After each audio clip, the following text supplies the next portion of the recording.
Welcome to the Enlightened Musician Podcast, a podcast all about the music business and learning how to turn your art into an equally successful business, flipping the mentality of a starving artist into a profitable, sustainable career. Each week, we will interview someone that is excelling in their field and talk tips and tricks on how you can implement that for yourself. Because honestly, how can you know what you don't know until you've been enlightened? All right, you guys, I'm so excited about another episode of The Enlightened Musician, and this one's a little different. I'm so excited today to bring on three friends, and these friends I specifically chose because I love talking just music tips and tricks with them. So I thought the other day I was in a group, and it was a Facebook group, and they were asking release tips and strategies. And I was about to write a whole entire paragraph. And I was like, you know what? This would actually be good just to have a discussion. And I asked a whole bunch of people to send in questions, which I got a novel's worth. So we picked a couple of them. And we're just going to discuss today and have a conversation. It's kind of going to be like if you were just sitting with us during our chats and kind of get to listen in. So I just want to take this moment before we dive in and let everybody introduce themselves. And I'll start with Tara first. All right. Hello, I am Tara. I am a professional session vocalist and songwriter by day. I do a lot of writing for the EDM scene and a lot of top lining for that. And that's under my name, Tara Louise. And then I also have a separate artist project called Arcana, which I'm currently building and working on, which is like a dark pop, moody, and kind of fun thing, witchy vibe. Yeah, and so that's me. I've also done some random things, like I sang with Postmodern Jukebox, and I've done Korean dance competitions and just random things like that. That's me. I wish there was video because William is just like doing a dance and fantastic. Oh yeah. Yeah. Anyway. So that's Tara. William, you want to go next? Okay, I'm William Nesmith, a singer-songwriter from Greensboro, North Carolina. By the time this airs, I will have 3 to 5 singles released. So very much a new recording artist, also songwriter. Been writing for several years. Some lovely co-writes and projects with Lauren. So I'm happy to be on the podcast. And last but not least. Hello, what's poppin'? My name is Monty. I'm an artist. I go by the name MontytheHokage.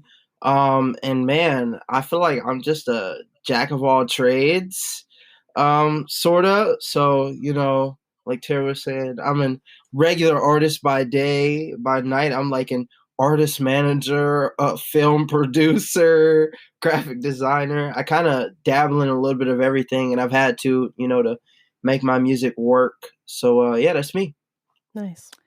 Yeah. So I'm excited. Like I said, they're at all different stages and they all kind of know what they're doing. So I'm just going to jump into questions. Are you guys ready? Let's do it. So this is also, it's all stages. So I'm excited. Okay. So first one I got on the question mill.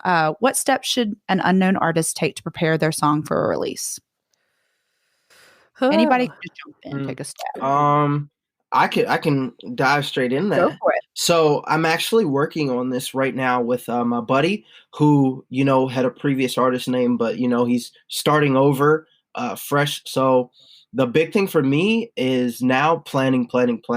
I've spent a year just trying to go with putting music out and then doing that. And that's probably the worst thing you can do. So my best advice for an unknown artist is maybe secure a crew of, 20 to 30 of your friends that you're super close with and are willing to ride for you. And if you put out music, they're willing to really help you push it. And tell them your plans, kind of get the things out of the way that maybe are good, maybe are bad. And then just work on a great strategy, a plan, something to really push out there to get your name on the horizon and keep building it up. It's a slow and steady process. Definitely. I would say, and this is assuming that the music is great. So, I mean, the strategy might be step one, but like step 0 is to really make sure that your music is good. And you might think it's great, and your mom might think your music is great, but there are probably several local producers wherever you are in your area. If you don't mind, like let them hear it, or go to people that do music and sound production for a living and get their opinion on how they feel about the song. Because if you put out a song that is not at a very good quality and you try to get a fan base and things around that, it's going to be harder to convince people down the road that you are capable of putting out quality music. You may lose them for life. I guess my hope was that those 30 people would tell you if it was bad or good. I was going to say, if your crew doesn't tell you if it's good or bad, you need to set up a different crew as well. Get friends that will be blunt, be like, dude, you're going to make a fool of yourself with this release. Like, seriously, you got to get people like that. And I think that's a good point to even point out before starting. Underline, bold, ride for you, like yeah, with big quotes there. Lie for you, but ride for you. So yeah. Tara, did you have anything on that? Could you repeat the question? Yeah, I said, what steps should an unknown artist take to prepare their song for release? So brand spanking new out the gate. Yeah. I would say definitely have a plan, as the other guys said. Like, if you could just throw a song on Spotify or on SoundCloud, but nothing's going to happen unless you actually create like a strategy and like decide who you are as an artist and how you're going to represent yourself and what your brand is. So it's like kind of do the soul work on that before you just throw it out there, would be my advice. All right, I'm going to go to the next question too. Sorry. I had one little thing. So if strategy is the umbrella here, like one of those little nuggets underneath there is like your socials. So like there are many elements to like a successful release, but if you already kind of have a presence on social media and you're thinking about making that or like transferring that into your music presence, do some inventory.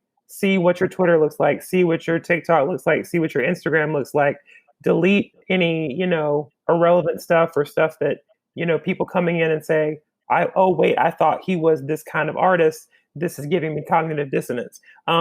Really clean up your website, and all of your social things before you start posting about the new music. And if you feel like, it's just so different from what you've been putting out, then create new accounts.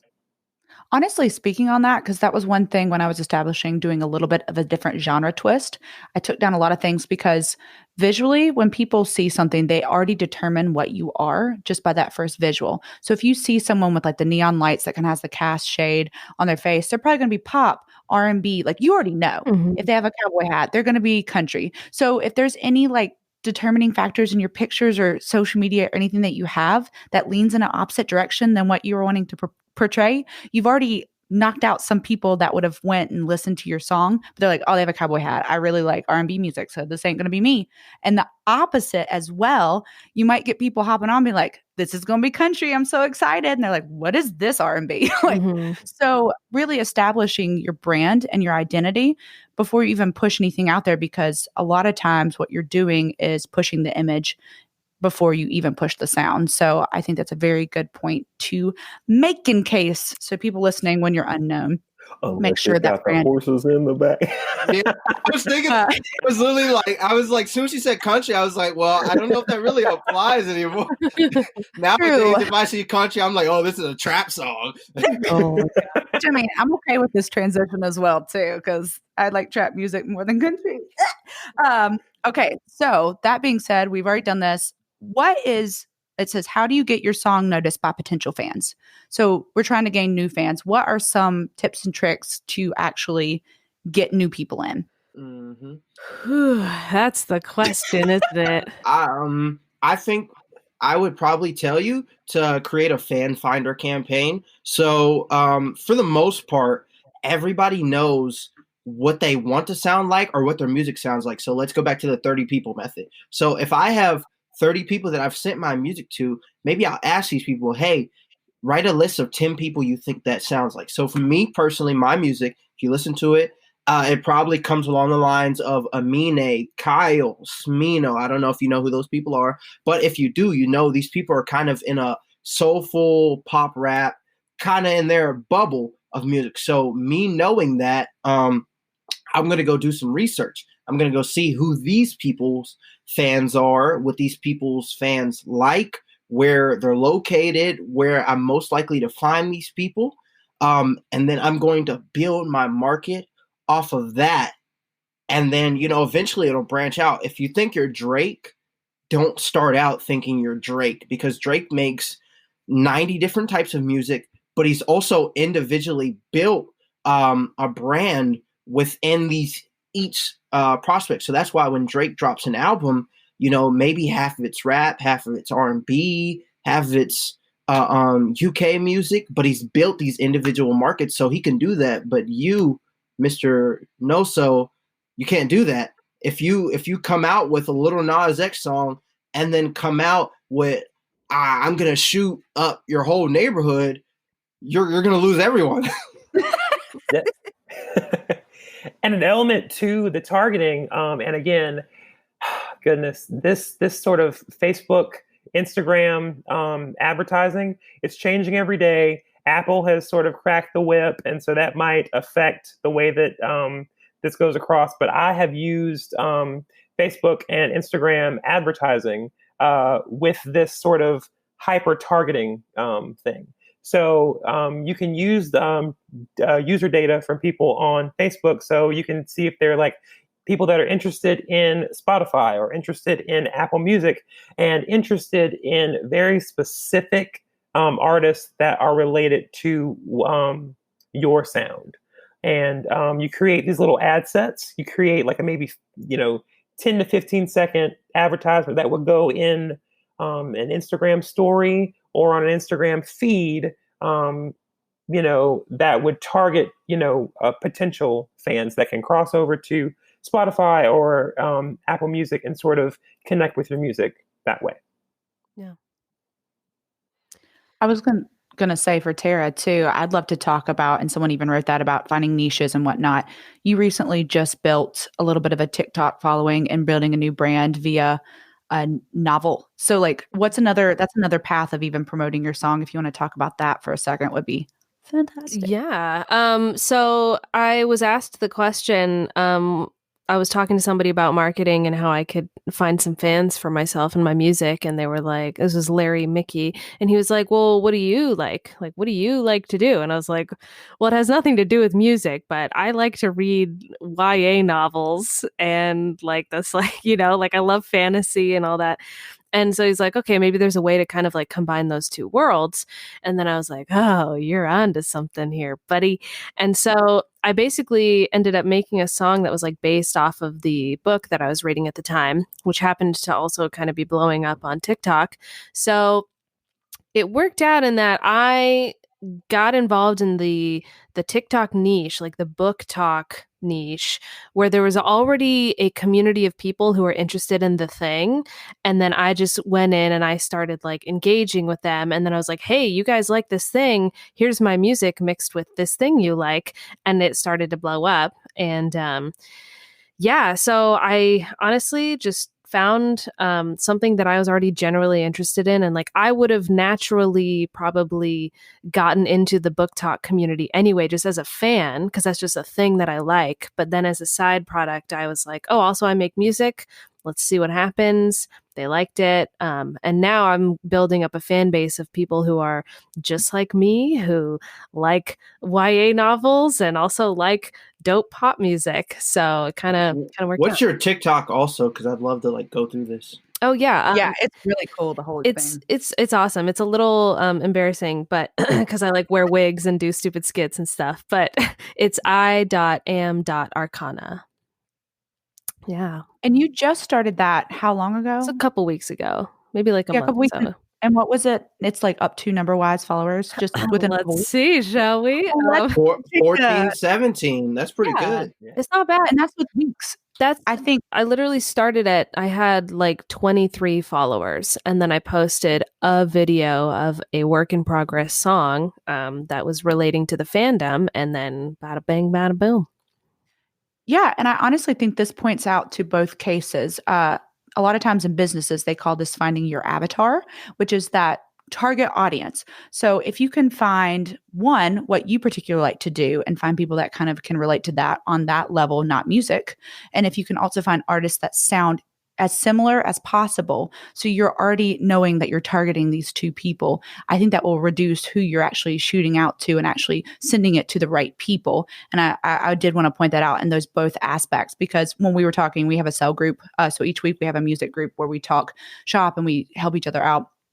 And I think that's one thing, finding your artists that sound like you, but really niching down as much as possible, you will find those super fans. So it just works automatically if you can kind of get that system, figure out who those people are. Like Tara was saying, for a couple weeks, it's just like, there you go.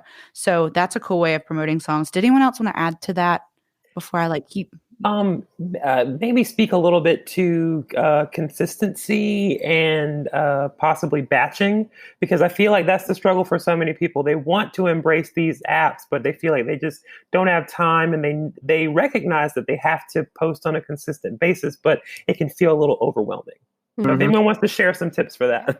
I would add to that. Can you also tell us how often you post? Right now, honestly, it's really sporadic. Maybe once a day, once every other day.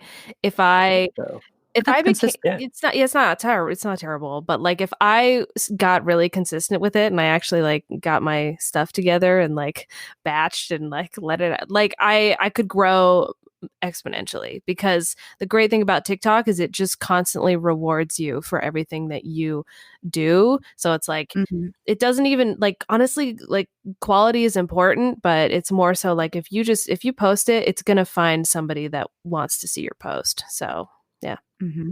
Well, if we're talking about batching too, one good thing, because I love batching, later.com just actually now have integrated with TikTok. So you can actually batch multiple material and schedule it to post automatically with your hashtags and everything at the right time of day you want it, even while you're sleeping.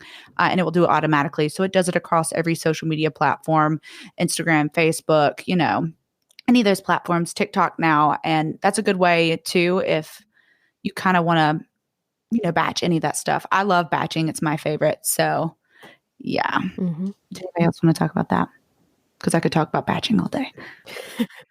As it relates to the single release, if you have video clips that you want to post, maybe clips from your music video or clips from your lyric video or clips like teaser clips that, okay, the single is coming out next week or the single is coming out tomorrow, doing all that in advance, maybe in the same Premiere Pro project or something, so that, the fonts are the same, the style kind of looks the same, and you've got the content sort of ready to go when you need it. Well, let's talk about that, because I was looking to see if anyone asked this question. It's not one question people ask. When you think of a release strategy, what does that entail? What are some things that you need to have before you even think about releasing a song? Because everyone's talking about how to find fans, how to do whatever, but they haven't even talked about the content prior. So let's kind of talk about that, because I think that's a big space missed right now. Content is so important, because otherwise nobody's going to see you. And it's so, I don't know about you guys, but it feels strange to have to post a thing multiple times, but it's you have to do it, because the way the algorithms work, you post something, maybe 7 of your friends saw it. It's just you never know who's going to see it and how it's going to reach and what's going to work. I've found that photographs on Facebook get a lot more engagement than videos or posts or anything else. A picture is for some reason that does it, especially if it's of a face. But anyway, maybe that's just a thing of being a female and you look pretty, and then that just Facebook loves that. But anyway, getting your content together beforehand helps a lot, because you need to post a lot about it, or else nobody's going to see it. That's just that. I mean, unless you run ads for it, but it's Yeah. One thing I would probably throw to that is just know what you're doing. So let's go back, since we're already talking about Little Nas X before, let's go back to that. So when he was doing Old Town Road originally, before it popped off, the kid was on Twitter and Reddit, every day for, I think it was like 9 months, creating memes and like posting about this song. And it's like, we got to understand, I know we're in an age where, you got to put a ton of music out, but it's like, man, if you think something is a hit and everybody around you think it's a hit and you really want to put time into it, that's the type of stuff you gotta honestly do. And maybe if you're not doing that, like, there's other ways to go around it. So like in marketing plans that I tell people to create, like maybe have like gaps and rooms and understanding that like something that could happen that could add to your whole campaign. You know what I mean? So I had a song that like it's been in a lot of YouTube videos. So it's like, man, this is too easy for me. Screen record a YouTube video, post a YouTube video.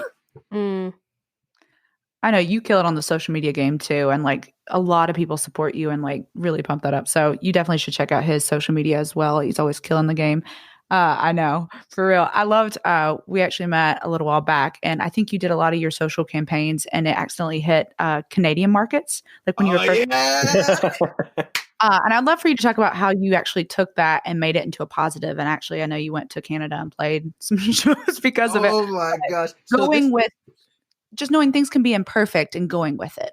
This is the greatest story ever for me. So like, man, I when I was doing Facebook ads a long time ago, the ads were horrible, but I was just going off of like what I saw on YouTube.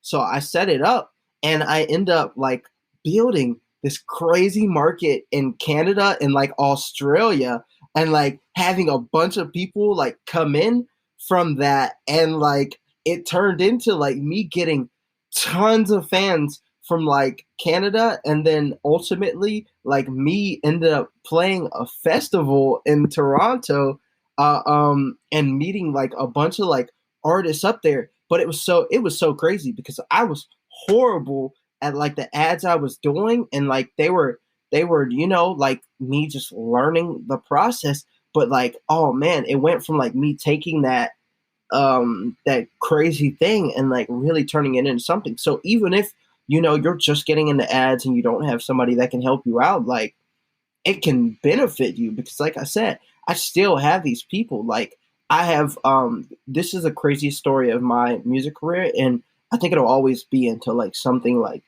changes that. But like, man, I did the festival in Canada and this kid comes up to me and this kid's like, hey man, are you here for the show? And I was like, yeah, bro, I'm so excited or whatever.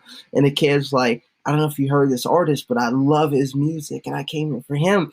And it was me the kid was talking about. And like, I'm crying on the inside because I've never like had this where I've met like a genuine fan in the middle of nowhere that I have no relation to. And yeah, so I just keep talking to the kid. And I was like, yo, bro, the dude you're talking about is me, my guy. And I literally, it's my greatest music moment ever. Like, that was the moment I was like, all right, like this really could be something. Yeah, that's so cute. And I love that because like anyone listening right now too, a lot of things I think people find, and I know some of the people that were asking some of these questions, I kept seeing some of the same answers. They are so scared to start because they don't want to do anything incorrectly. I think it's better to either waste a little money or like trying and putting yourself out there because there are happy accidents like that. But guess what? He's learned and everyone else has learned how to actually pivot and do it the correct way, but you only learn by trial and error. So sometimes just trying to be overly perfect and waiting for the right moment's never going to happen. Just like go ahead and do it. So I did want to point that out. Yeah. And I would add to what you just said that failing is okay. I've been doing this for 3 years and I think it's 3 years of failing, but like it's been failure with like growth every time. Yeah. And I mean, everybody's Spotify plays on here is evident that it's doing just fine.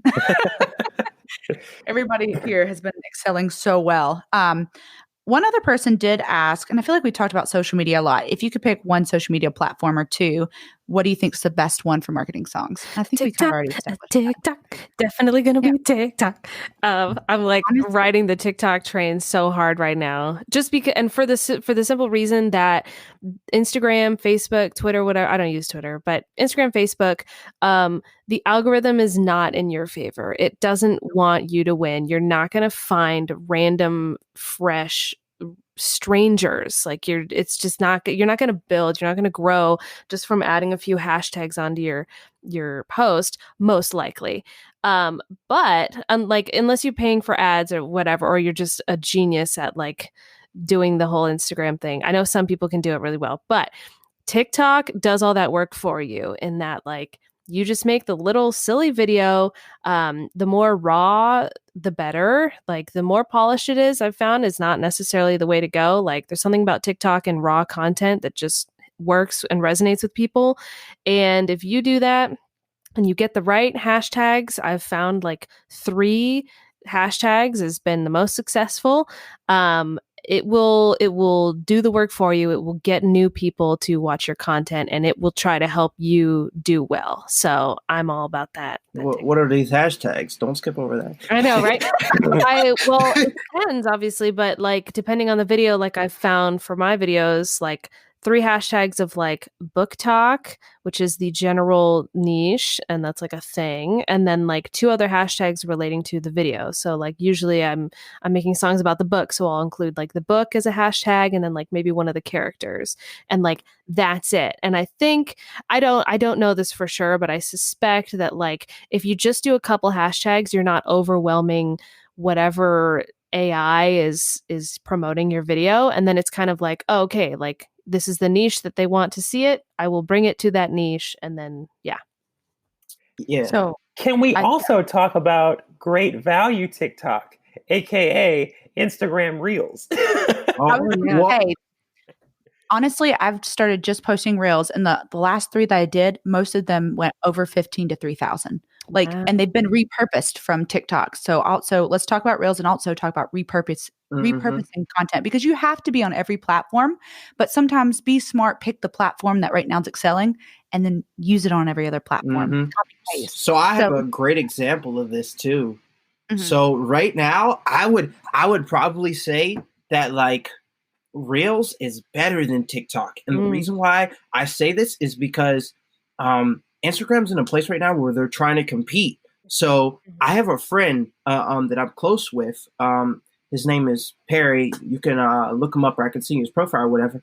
But this kid had maybe like 19,000 or something, somewhere around there. He's a model. So a lot of people love this stuff beforehand, but he started doing Reels and Reels and then TikTok videos.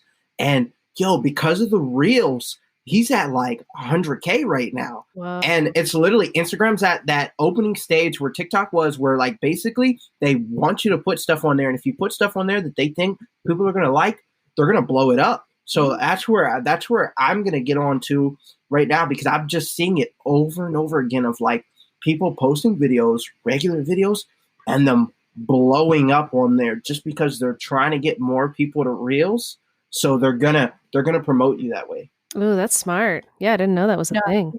I made a TikTok about like I have like a family tradition of creating these gingerbread houses, but they're made out of graham crackers. And so like I had a little mini like slideshow where I would like speed up the video of each family member's thing. And I made a TikTok for it, but then I put that same TikTok, same content on Reels, and I mean, like within 5 minutes, I checked my phone and it said, your Reel has 1,000 plays. And I'm like, that can't be right. They must be talking about the other one that I posted like 4 weeks ago. They opened the floodgates for like, I don't know, 2 minutes, 3 minutes, and then closed it back up. Yeah. But, that was enough to just, sprinkle like a huge dose of love. I mean, it's like if it were raining outside and they just, the clouds open up all the way for like, a few minutes and then close back up. And it's like, hey. Dang. Yeah. And it's the same thing for repurposing content. So something I would tell you, Tara, is that you gotta get on Twitter. So like something I've realized is that almost TikTok and Twitter are like going hand in hand right now. So I know a few people that like they make TikToks, certain types of TikToks or whatever, but they also have Twitter pages, and it's like they're just repurposing the content, but telling the people TikTok there's a different version of what they had on Twitter. And it's blowing up like crazy. So I have my song in a video that this girl posted I'm close with. So on TikTok, the video got like 10,000 like plays or whatever. And on Twitter, it's at like 70K right now. Wow. And the thing with Twitter is that like you just never know. Like you'll post the most random thing, and for absolutely no reason, it blows up, and every celebrity in the world has seen it. I love that. I love that about those socials, because that's not going to happen on Facebook, but on the others it can. No, exactly. And speaking on that point too, and we were talking about kind of picking your poison in the first one and then repurposing.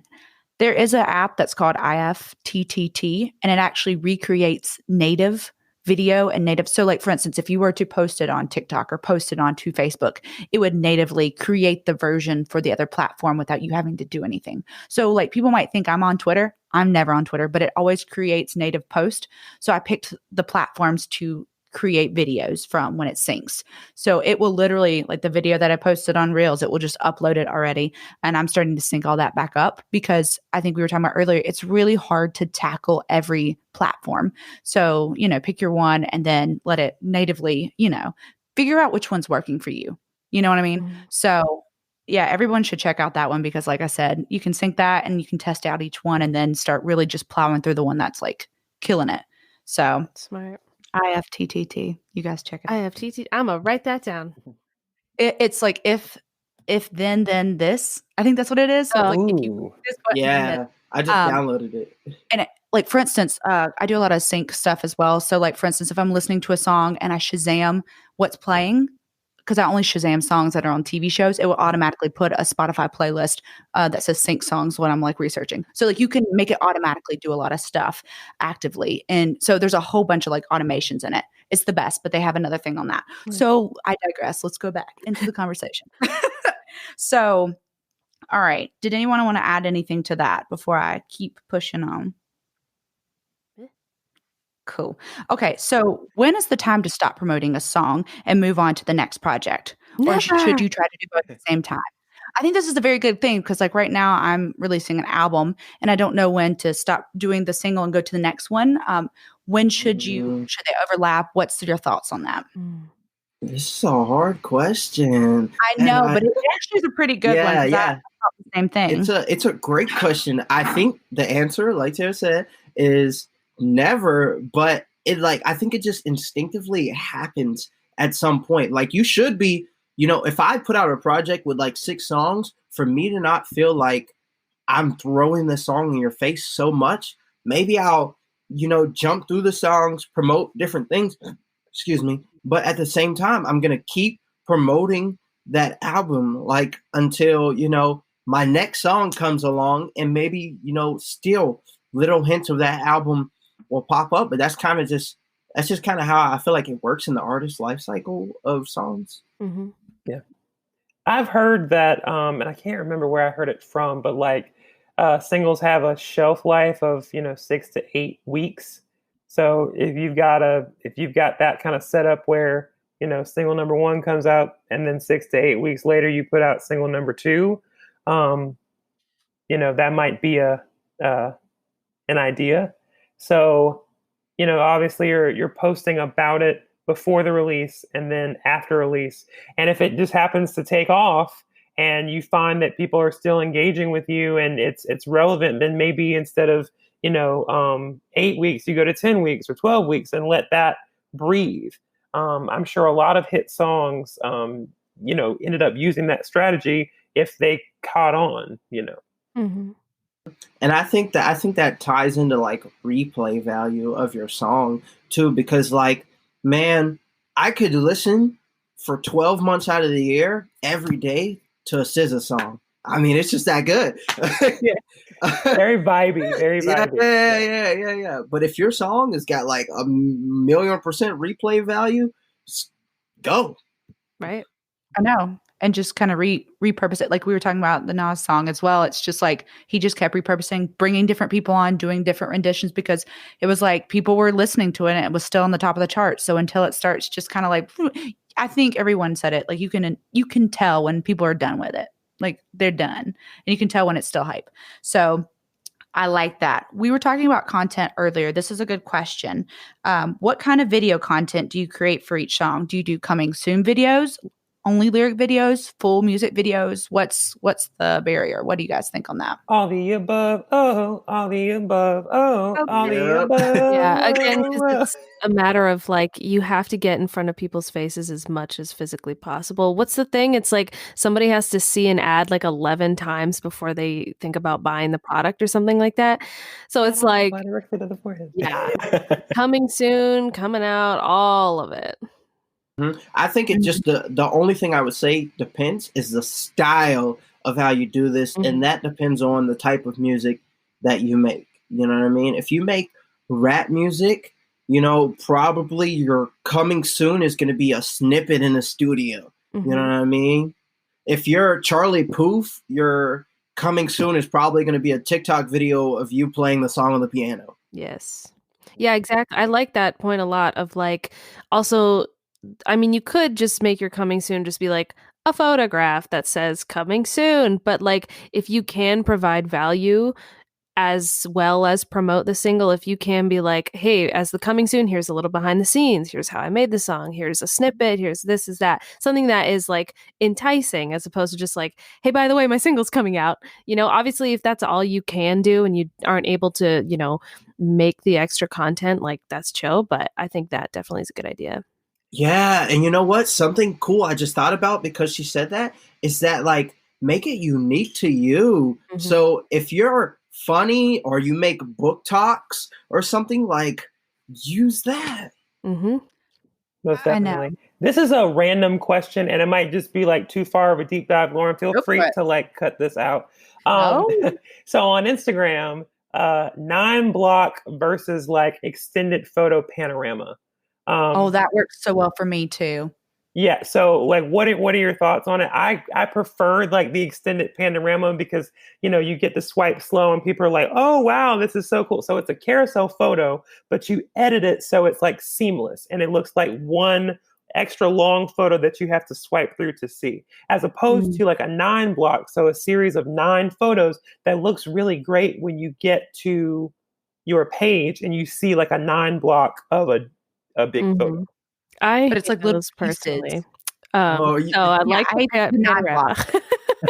You said you hate those? I'm like, cool. There's like 6 photos on my timeline of like the corner of a screen or whatever, and then it also is funky because like depending on how you post after that, like it's only gonna look good for a little while, and then you post another photo, and then the whole thing's ruined. But it's aesthetic, but I'm over it. Yeah, I do agree with that. Like the 9 post, I think like it had its due. Like leave it alone.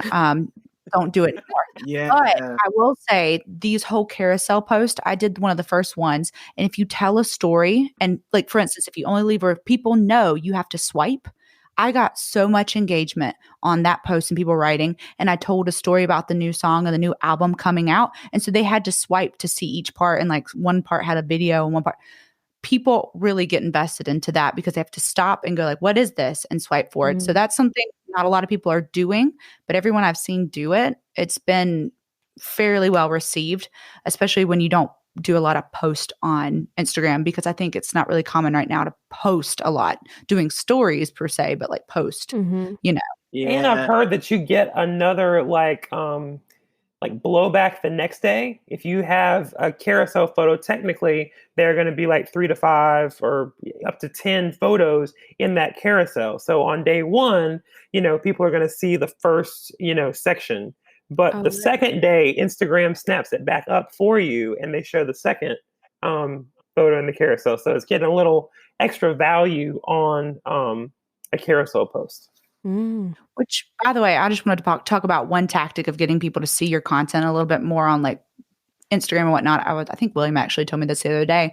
Whenever people comment on something, like write back to them on the comments and then wait till you're going to do your next post and then heart each one of them. So it like visibly shows your next post in the algorithm. Does that make sense? Don't like their comment until you're ready to post something else. Reply to them definitely, but wait until you post a new thing because they'll get the notification that William has liked your photo and then they open up Instagram, and then there's your new post, and they like that again, which makes that Instagram algorithm happy, yeah. and it just kind of goes on and on from there. I could do that. You've still done your comment and you've still responded. Yeah. It really works and it really pulls you back up. So the last couple of things I've posted it really. So anyone listening, like, because it's hard enough with things not like TikTok and with Reels to get that engagement. So yeah, that works awesome. It also kind of works in Facebook as well if you're on there.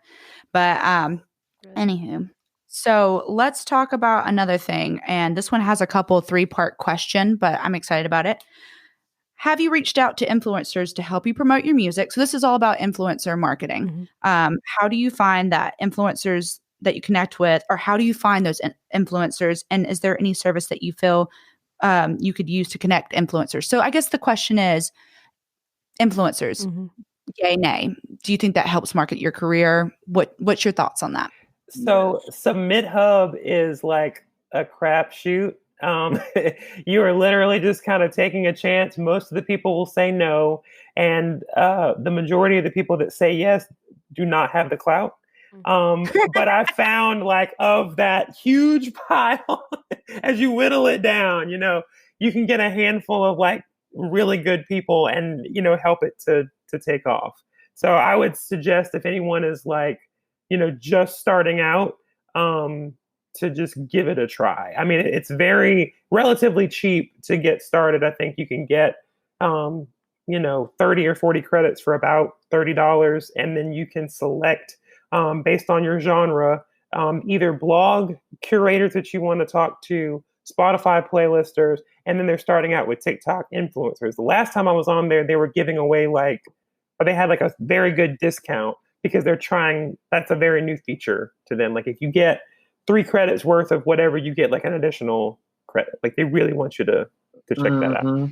I think what I found is that the best way is to not so much market, and this is a long play, so it's gonna work the best, but it may not be the best for you in that moment, is build relationships with those people and like let it naturally happen. Or like the best way that I've seen influencer marketing happen is through YouTube. Like, oh my gosh, this past year I put out maybe like 5 songs and 6 songs, and 5 of those were on a project in January. And I feel like the whole year was just influencer marketing on that one project. And I've seen so many benefits from it and from like huge people. So I've gotten a lot of followers on YouTube and Instagram. Like this past year, I started out this year with maybe like 200 and something YouTube subscribers and maybe like 1,800 like Instagram followers, something like that. And I think on Instagram, I'm at like 27 something. And on YouTube, I'm at like 910. And that's like crazy because your first 1,000 YouTube followers is, I swear, the hardest to get. Yeah, but it's all been from like other YouTube channels, like them like using my music or like them like following me and like promoting me. And I have one guy that's got like freaking 1.5 million followers that loves my music. And like we talk all the time. I put something out, he'll throw it on his story, boom, 80 people come. I know. I was going to comment on that too, on one thing. So with YouTube, I found kind of some success within the gamer community and a lot of different. So I came out with like a song called Run, and it's very like epic sounding. So it's like used on every World of Warcraft. Like a couple of them have like 200,000 views, and like it pumps up so many things. And they added me to their their Spotify playlisting.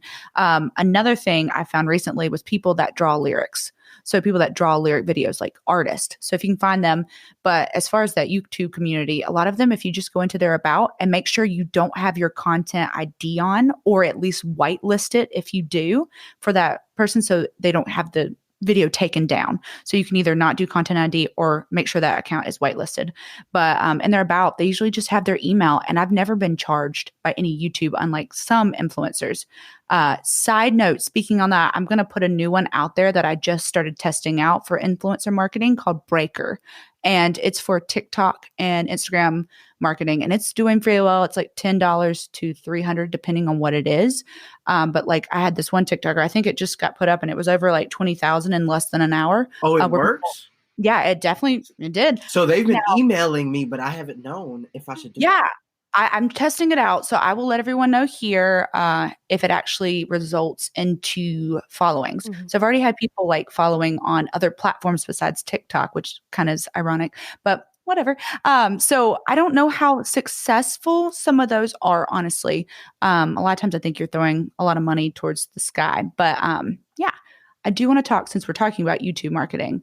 Tara recently just got YouTube a dance troupe to do her song. Did that benefit? Oh, yeah. Like, how did that go? Yeah, so this is extremely random. I was just a fan of this dance group. They're a Korean dance crew, and they're incredible.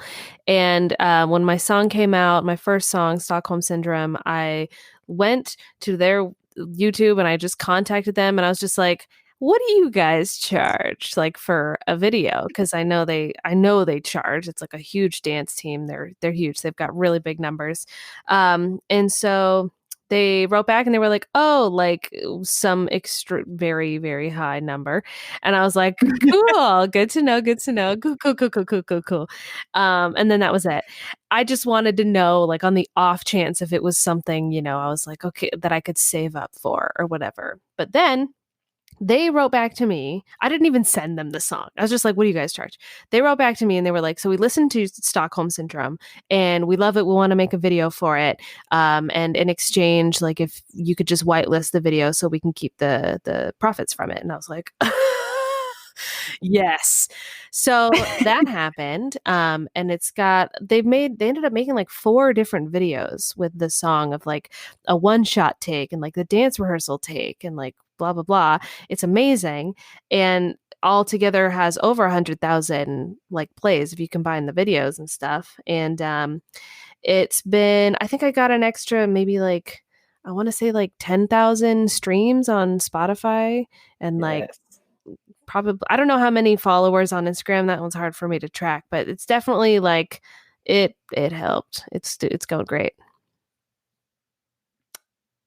I like YouTube, y'all. I think it's sounding like a lot of YouTube is doing really well as far as the other people using your content. Yeah. And I think for you personally, like not you, Lauren, but just whoever this is to, like YouTube can work for you, like in terms of like building up. Like if you can build up a YouTube channel, that's where you'll have the most loyal fans ever. Like out of all these platforms, like if I had a YouTube channel with 1 million subscribers, I put out a song and go tell them to listen.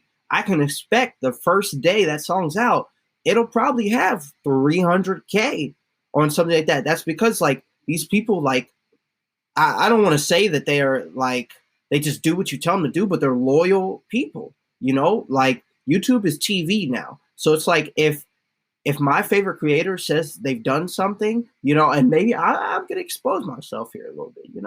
I like the Paul brothers. I think they're great at marketing. So like, I really pay close attention to the things that they've done.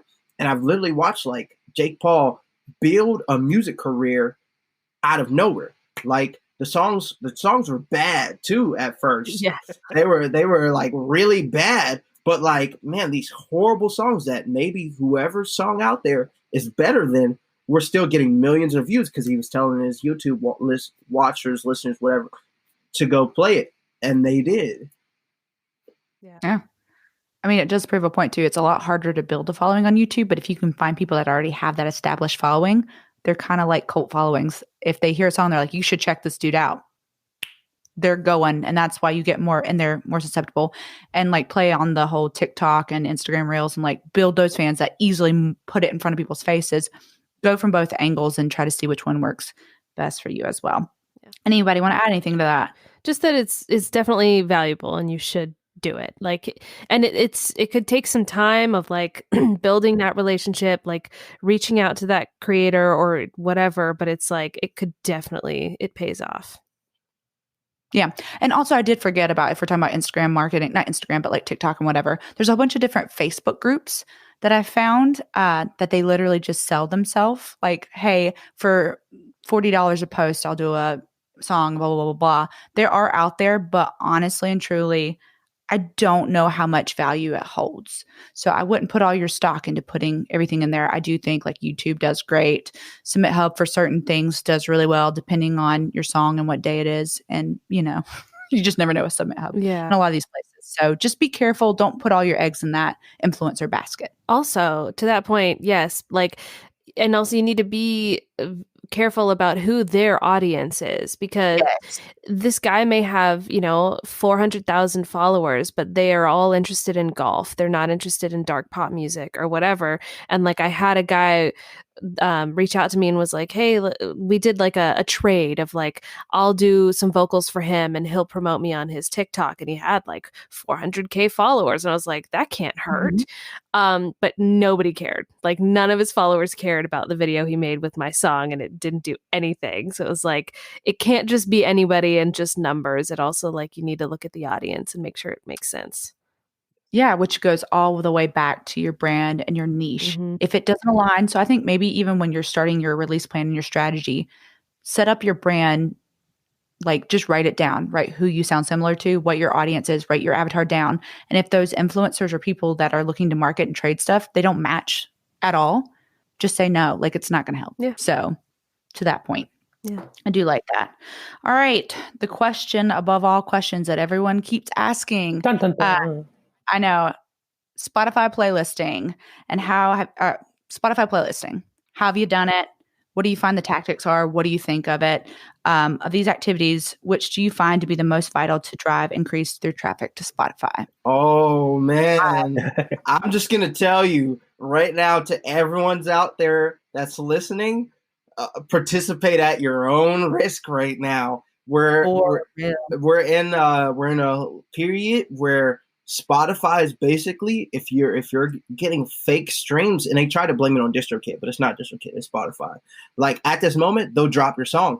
And I know people personally, artists in my circle, that have gone through this, and it's like, as soon as they find out, they'll take everything off and they'll say, hey, we'll put it back up, but you got to prove that this isn't fake. We want to know where every stream came from. Yeah. And 9 times out of 10, you can't track those streams down. So it's like, you might have just worked super hard on a campaign that you thought was great, but you messed it up. Now, on the flip side of that, playlisting is awesome if you can do it rightly. So one great example, which will end up costing you money, is, if you want to go through playlists of what you think you sound like, go get Chartmetric Premium, and every single playlist that you think might work, you need to put it in there, and you need to figure out the statistics of these playlists. So if a playlist is going radically up, down, gaining, losing, fake, don't do it.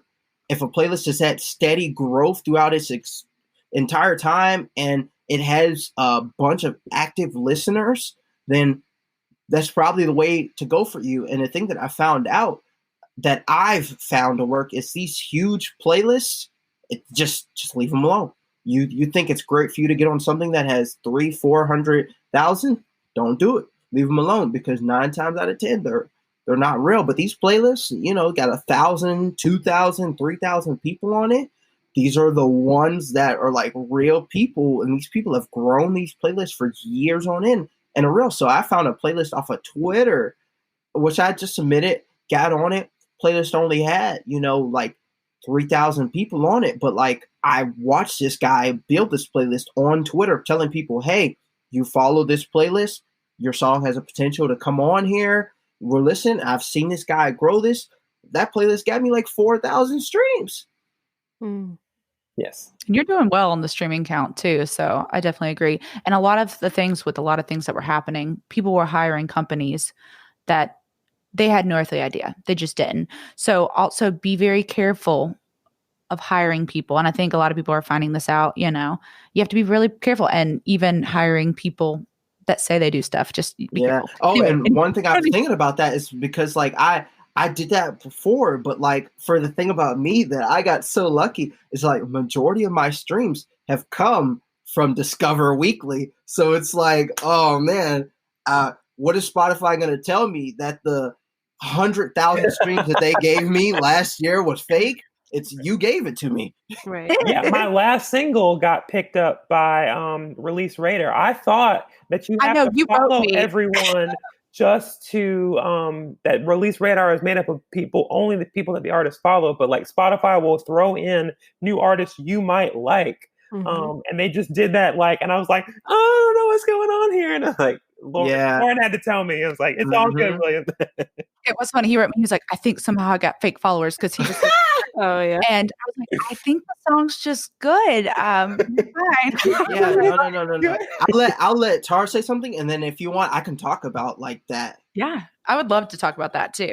It is an interesting subject. Actually, why don't you go for it? You say what you were gonna say. I was just gonna say, so that people understand the way it works, is like if Spotify puts you on any playlist, or they put you on Discover Weekly or Release Radar, you need to quit whatever marketing plan you've set up and focus on getting everyone and their mother that you know to listen to your song on those playlists, because that's how they end up working. So Discover Weekly, Spotify, or Release Radar, it's the same thing. So it'll sprinkle your song in there. And if the people that initially follow you, or the people that it thinks listen to it, and they listen to the song and they play it, this is that first week. Spotify's the AI that does all this crap is gonna be like, oh, okay, people like this. So then they're gonna sprinkle it to a little bit more people that they think may like this. But I don't know. Maybe they won't. Maybe they will. And if those people are like, yo, I love this song, and they keep playing it, and your people keep going and doing it, it'll just be a chain reaction. So 1 month off of Discover Weekly, I got 20,000 plays on a song, and it's literally this chain reaction of like people just keep going and doing that. Yeah. Yeah, so far what worked for me is not hiring humans or people to do the thing, because anything that guarantees plays is lying. So that is just straight up, you can't, there's no way around it. You can't just guarantee like, oh, you give me $40 and I'll give you 1,000 streams. It don't work. Don't buy it. But basically, I did some research on playlists myself. I found a couple that were, as Monty said, like in a reasonable range. There was like, a few thousand listeners or something like that. Nothing crazy. And they had an email in their bio. And so I emailed them and I was like, hey, here's my song for your consideration. Would love it if you could put it on your playlist. And then one of the ones that I got on was like some, sexy time playlist for Stockholm Syndrome. And that honestly like helped me blow that song up, because before I even got the cool dancer YouTube videos with it, I'd gotten the song up to like 15,000 just from like that. And then it ended up from that playlist, it got put onto like some other like Kylo Ren, like Wattpad playlists, and like just worked out. So that's been successful for me so far, like doing the whole, submitting to editorial playlists. Like I do it for every release, but I haven't seen any results of that yet. I suspect that is kind of like, I think Spotify starts with like giving your song to Discover Weekly and to those kinds of playlists, and then once it builds from there, it'll probably start throwing you onto the other big boy editorials. But that's and that's widely based off of like your niche too. And like, oh man, I'm kind of mad because like last year I screwed myself in that. So when I started making music, and the music I make now is different. So like when I started making music, the style of music that I was making was kind of like Christian hip hop type of music. And man, Spotify loved it. So it was on like editorial playlists every release. Like it was so great. And then I started making like pop rap, like in that sphere, and no more editorial, out the window. But like, obviously the AI comes in, so then Discover Weekly and Release Radar. And now I feel like I've been kind of making this in this bubble that maybe it'll pop back up, but like that's how it ultimately works. It's a pond, and like Spotify throws your stuff into a section of this pond, and if it fits, like it starts branching this thing out. And if you go off somewhere else in the pond, they're like, what are you doing, buddy? That's not where you should be. Yeah, I think that's really important, branding wise. And like, if it obviously, like as a creative, I think a lot of us feel like we want to be all 10 billion things at once. And like, I like to have songs that are R&B and songs that are pop and songs that are rock and songs that are whatever. But it's like, you want to kind of like work with the algorithms, like work with the AI, you know, like work with Spotify and how it's going to promote you. Like try not to overload it with 10 different genres. Be like, hey, I'm dark pop. Okay. And also I'm still dark pop. Here's this dark pop song. In case you forgot, I'm still doing dark pop. And I think that can help with, staying in your side of the pond and just like, it's like help yourself by helping the algorithms help you. Yeah. I agree. Going back, one way to tell if a spot, I guess 9 times out of 10, generally, like if a playlist is fake, so you're looking on your Spotify for Artists app, or specifically on the desktop. So I think that's the only way you can see it. When you go to the playlist and you see that the amount of listeners is the same amount of streams, there's a very good chance that you're on a fake playlist. Now, if you only have 2 listeners and 2 streams, don't panic. I mean, this is like if there's just one playlist that's just out here like doing front flips, and you've got 3,000 listeners and 3,000 streams. And I don't know if you're in a place if you submit it to them, if you can contact that person and get removed, like most definitely it's a huge red flag. Yeah. I love it. Well, that brings up a question. What's your thoughts on PR versus self-promotion? All the above. Oh, all the Yeah. So it can be different answers for everybody. Yeah. I've been dealing with both now. Yeah. I've been working with 3 PR companies this year. Mm-hmm.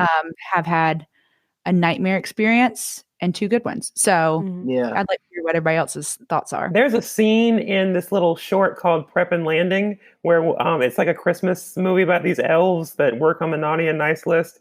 There's a scene where they have to rev up the reindeer because the reindeer are the engines, and they pull down an elf, and the elf just is like, yeah, to rev up the reindeer. All of that elaborate story was to say that you've got a lot of people in your own backyard, in your own camp, that you can hype up to get ready for your release. Like it's a lot cheaper to get your, friends and family and people that kind of know you that may like your music to cross them over and convert them into fans than a complete stranger. So do not, your pond might not be as big as the Spotify's potential pond or Facebook's, potential pond, but definitely, value that pond and do what you can. And then, on the PR side, obviously they can do more, but. Yeah. So what I've come to figure out is that PR campaigns aren't necessarily worth it unless you are someone more near Lauren's area, because for a PR campaign to make you feel like something's come out of it, man, you got to be putting $3,000 or more dollars into it. And if you're a new artist with $3,000, you shouldn't be putting that in a PR campaign. There's other things that you can do with that. But that's just what I've come to realize, that trying to do these PR campaigns off of $400 or less doesn't really work unless you're hitting someone up that is damn near me. You know what I mean? Unless you're hitting somebody up that knows small ways and can help you move in small increments with that money, but you got to understand it's going to be small increments. Whereas if you're expecting to put your first song off and out of nowhere 50,000, 100,000 plays, man, you're on all these blogs, etc. like that. Those people that do that, they're connected in some way with somebody else, or they paid thousands of dollars. Yeah. Yeah. I agree. I also think when it comes down to like, okay, so you have a budget of this amount of money, as far as making that money go as far as it can, I haven't seen results from PR campaigns as much as like you're probably better off spending that money like just paying a really decent influencer to like make a post about your song or whatever. Like, yeah, I don't know. My experience has not been amazing on that side. It's been kind of like throwing money and being like, well, I could have done this work Mhm. myself. I could have emailed blogs and I could have, like it. Yeah. So in my experience, not yet. It hasn't worked out just yet until I have Yeah. a few grand that I can throw at something. But yeah, it's like at that point, I'm like, well, if I had a few grand, I'd rather just like make music videos and like get a super dope dance team to do another video. Cause it was like, I know that dance team is going to get thousands and thousands and thousands of views to my song. So yeah. Yeah. And I know like the Facebook, IG, or Business Suite thing is like PR-esque, but I have seen a lot of success with that.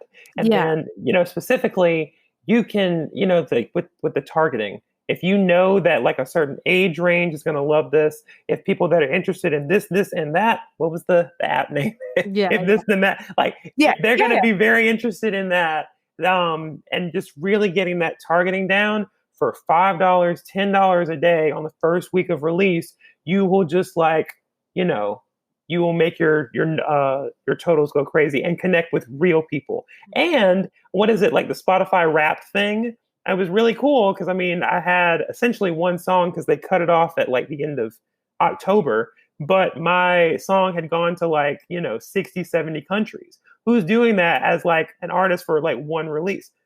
Because of Facebook, because I, marketed to people that were interested in this thing all over the world. And I have people like that hit me up in my DMs, like someone from like Australia was like, man, I really love this song. It helped me with my anxiety. And I was like, what? So that I guess it brings it back full circle to Monty's story of like the person that came out to see you at a show.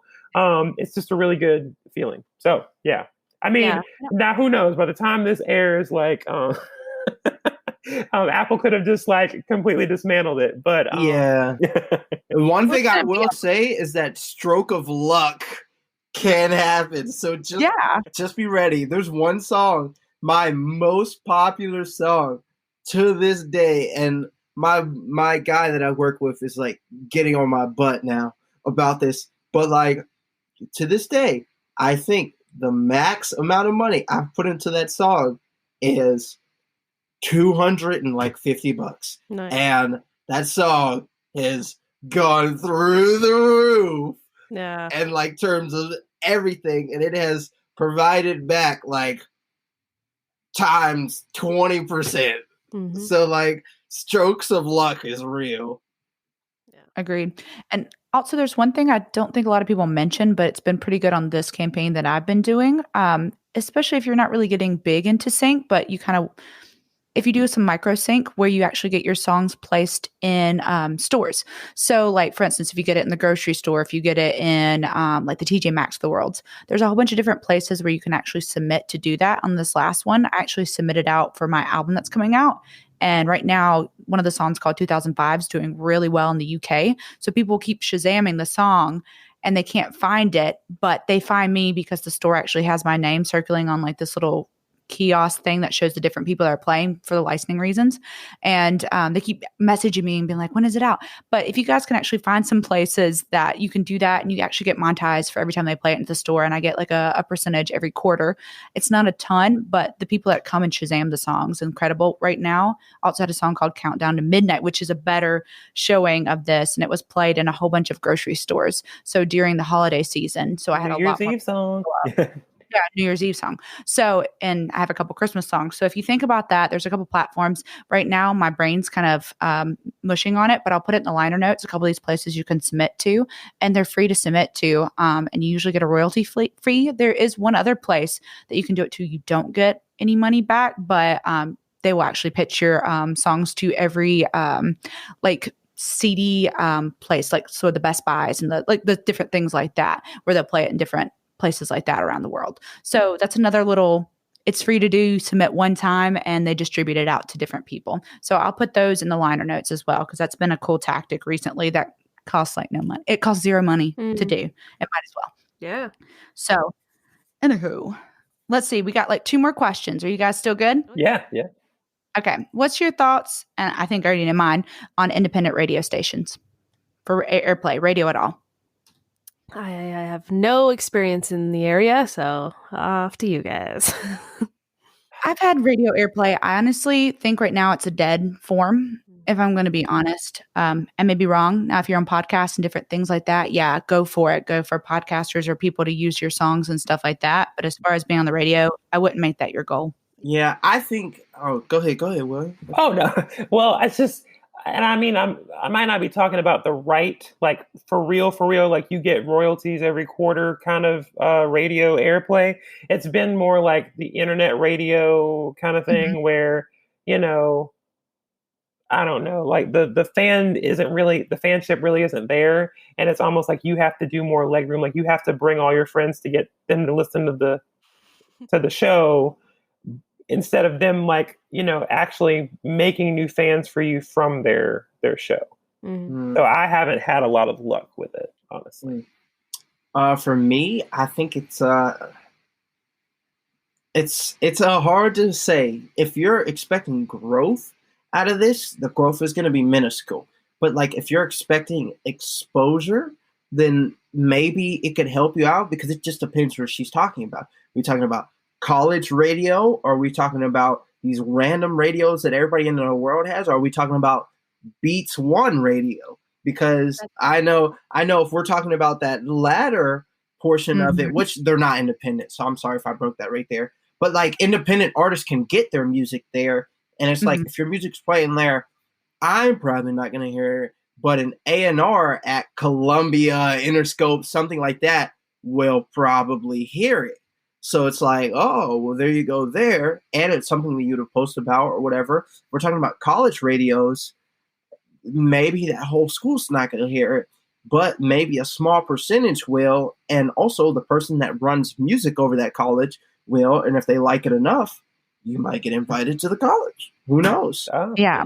And I will say on that, because I play for a lot of colleges, it's really easy to find the database for all these. If you hire a VA and do a day and just let them bulk email all these people, like a little EPK of your song, and just do it in one day, it will just take, you know. VA?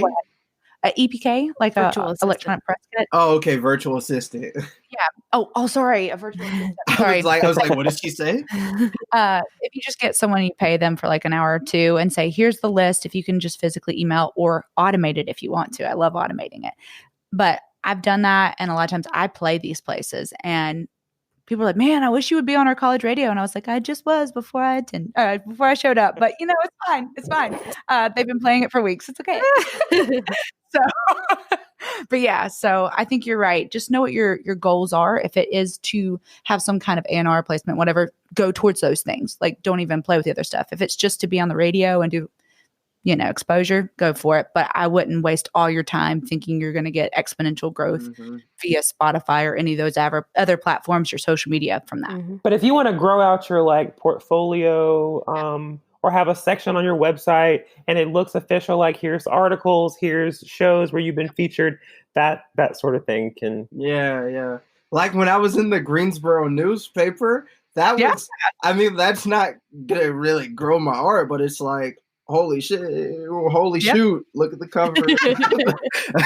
I mean, 9 times out of 10, like you post an article that features you and people love it. I don't know if they actually read it, but they'll smash that like button or react to it and it blows up. I think that's what it is. Point about the picture, I was featured in Yes Weekly, and I got the actual paper and said, I'm so glad they have it in print, and took a photo, and it just front flips like hundreds of likes in like 30 minutes, because people like, oh wow, he's on the paper, smash. Oh wow, he's on the paper, and Facebook is like, okay, we can push this out to more people. And it's the pond thing. Yeah. Okay, this group likes it. Okay, this group's gonna like it, and you know, all this stuff. Yeah, and that adds more to your like clout than anything, because then people start hitting you up and they're like, oh man, one day I want to be an artist like you. You're so big. And it's just like, you just be like, oh yeah, whatever. It's true. It's true. Mm-hmm. All right, you guys, I have like one final question because there's so much knowledge in here. And if anyone's listening to this, like, you're welcome in advance.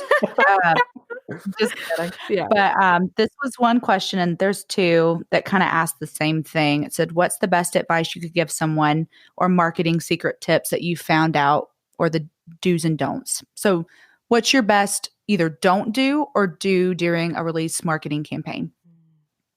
Okay. Don't do it all. And this is not just promotion, but it's just, it's everything, because it can be very overwhelming. Do not do it all yourself, but at the same time, do not outsource all of it yourself. Find some things within the process that you are good at, and realize as soon as you can what maybe you're not so good at. Outsource the things that you're not as good at, and work to get better. Go down the YouTube tutorial rabbit holes at 3 a.m. To learn how to get better. So for me, I love lyric video. Like, I love making lyric videos. I love making content and stuff. I've got a screen for Christmas. And so like, I will sit there obsessively for hours and hours and hours and put that together. That brings me joy. That might not bring somebody joy. So it might be great to go. And I can't believe we haven't mentioned this place, Fiverr. Yeah. It's so amazing. Like, you can get so much other like additional content done. So that would be my advice. But obviously plan, but then realize what you're good at, what you can get better at, and what is not bringing you joy, and learn that as soon as you can, and outsource accordingly. Yeah. And one thing I would probably say is go. Even if it's find one of us, find somebody who's like doing this music thing that like somewhat understands it, and like tell them, hey, I want to pay you for an hour of consulting.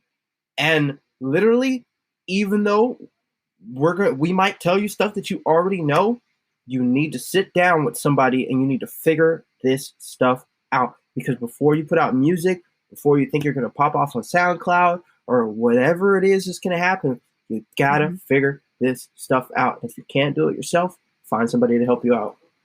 Yeah, I love that. Mm-hmm.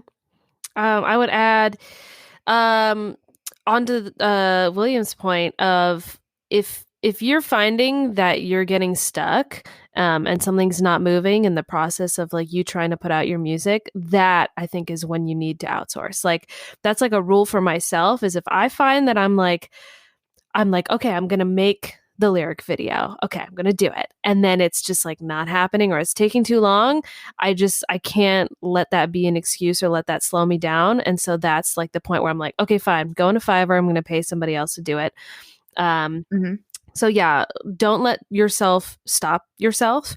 And also I would say, it's a long game, and like, don't get discouraged when if you release a song and it doesn't do well. Like, don't take it as a hit to your ego. It's like, you never know what factors are at play or not at play. And it could just be the algorithm not favoring you. It could be you just didn't market to the right people, to the right niche or whatever. Just don't give up and don't take it personally. Just keep going and keep working on the next release, because you build momentum as you go. With each new thing that you release, with each picture that you post, with each TikTok, it's like it's all accumulating together.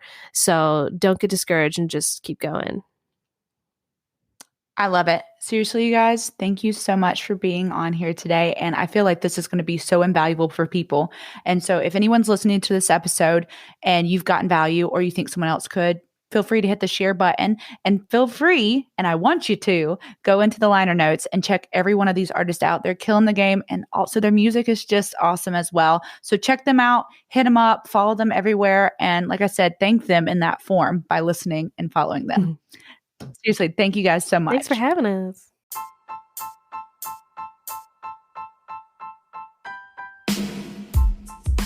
Thank you for joining us this week on the Enlightened Musician podcast. Make sure to visit our website, theenlightenedmusician.com, where you can subscribe to the show on your platform of choice so you'll never miss an episode. Until next time, this is Lauren Light.